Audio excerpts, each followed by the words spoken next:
Hello and welcome to this week's news bulletin from the Christian Institute. A mother jailed after aborting her unborn baby just 2 days before her due date has had her jail sentence dramatically reduced. Sarah Catt, who took drugs bought from the internet to end her pregnancy, was originally jailed for 8 years. The judge at the time, Mr. Justice Cook, said Mrs. Catt would have been charged with murder if the baby had been born a few days later and she had then killed him. But the Court of Appeal has now ruled that her original jail sentence was excessive and slashed it to just 3.5 years. Mrs. Catt claimed that the baby boy was stillborn and she had buried him, but no evidence has been found.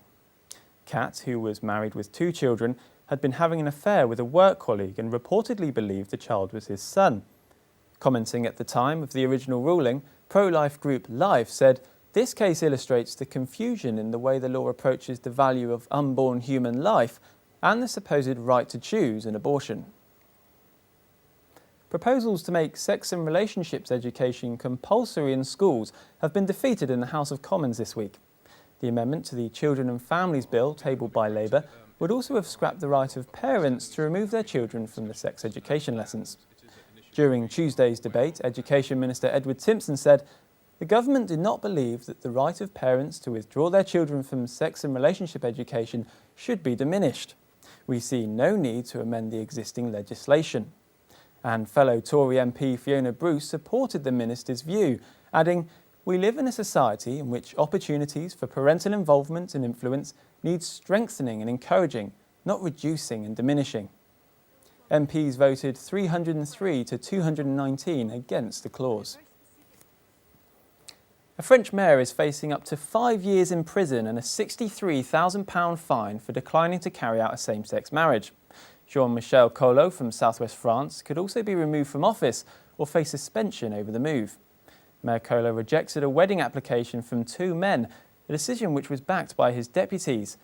But the couple, Guy Martineau-Espel and Jean-Michel Martin, say they are planning to take the case to court. And the French Interior Minister, Manuel Valls, has said that elected officials who do not respect the laws of the Republic will risk significant sanctions. France redefined marriage in April, and at the time a poll showed around 15,000 mayors were opposed to the new law. Meanwhile, in the UK, a parent says her 3-year-old son has been taught about gay marriage in nursery. The boy was told when he grows up he can marry a boy or girl. The boy's parent has written to a local newspaper saying, "Surely my son is too young to have this discussion. If I were to complain, however, I would be labelled a bigot." The chairman of a Roman Catholic adoption agency has criticised a ruling which threatens to have the charity disassociate itself from its religious ethos. St Margaret's Children and Family Care Society was recently told by the Scottish charity regulator to end its policy of prioritising couples that have been married for at least 2 years, saying it discriminates against gay couples. But Chairman Tom White is worried by the ruling, commenting, "Society at large is embarking on a terrible social experiment with children." He added, "Our country is on the brink of declaring illegal the belief that every child, where possible, deserves a mother and father." And fellow board member Brian McGuigan said, "The reality is that the issue is not one about equality or diversity, but about freedom of religion and belief. The ultimate irony is that apparently in the name of tolerance, societies such as St Margaret's are no longer to be tolerated." Cannabis vending machines are being developed in US states where the drug has been legalised. Meanwhile, Sir Richard Branson has faced criticism after calling for decriminalisation here in the UK.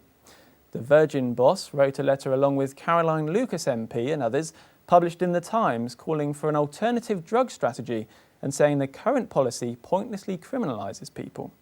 But a group of drug experts, including Neil McKegney of the Centre for Drug Misuse Research, has responded, criticising the call from Sir Richard.